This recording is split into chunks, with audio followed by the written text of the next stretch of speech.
ಇನ್ನು D K Shivakumar ಹಾಗೂ ಈಗ ರಾಜ್ಯದಲ್ಲಿ ನಡೀತಾ ಇರುವಂತಹ ಬೆಳವಣಿಗೆ. ಸೊ ಪ್ರಿಯಾಂಕಾ ಖರ್ಗೆ ಅವರು ಕೂಡ ಉಲ್ಲೇಖವನ್ನ ಮಾಡುತ್ತಾ ಇದ್ದಾರೆ.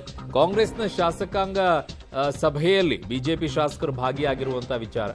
ಸೊ ಬೇರೆ ಪಕ್ಷದ 10 ಶಾಸಕರು ಊಟಕ್ಕೆ ಬಂದಿದ್ರು ಅಂತ ಡಿ ಕೆ ಶಿವಕುಮಾರ್ ಅವರು ಹೇಳಿದ್ದಾರೆ. ಶಾಸಕಾಂಗ ಸಭೆಯಲ್ಲಿ ಬಂದಿಲ್ಲ, ಊಟಕ್ಕೆ ಮಾತ್ರ ಬಂದಿದ್ರು.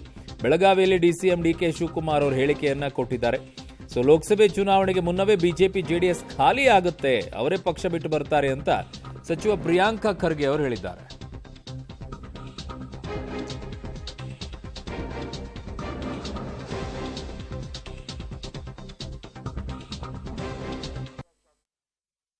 ಅವ್ರು ನಮ್ಮ ಪಕ್ಷದ ಶಾಸಕರು ಅಲ್ಲ, ಶಾಸಕಾಂಗ ಸಭೆಗೂ ಬಂದಿರಲಿಲ್ಲ. ಅವರು ಊಟಕ್ಕೆ ಮಾತ್ರ ಬಂದಿದ್ರು.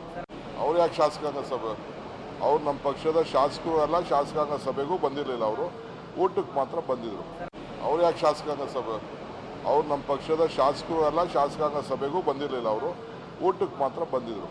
ಅವ್ರು ಯಾಕೆ ಶಾಸಕಾಂಗ ಸಭೆ? ಅವ್ರು ನಮ್ಮ ಪಕ್ಷದ ಶಾಸಕರು ಅಲ್ಲ, ಶಾಸಕಾಂಗ ಸಭೆಗೂ ಬಂದಿರಲಿಲ್ಲ. ಅವರು ಊಟಕ್ಕೆ ಮಾತ್ರ ಬಂದಿದ್ರು. ಅವ್ರು ಯಾಕೆ ಶಾಸಕಾಂಗ ಸಭೆ? ಅವ್ರು ನಮ್ಮ ಪಕ್ಷದ ಶಾಸಕರು ಅಲ್ಲ, ಶಾಸಕಾಂಗ ಸಭೆಗೂ ಬಂದಿರಲಿಲ್ಲ. ಅವರು ಊಟಕ್ಕೆ ಮಾತ್ರ ಬಂದಿದ್ರು. ಅವ್ರು ಯಾಕೆ ಶಾಸಕಾಂಗ?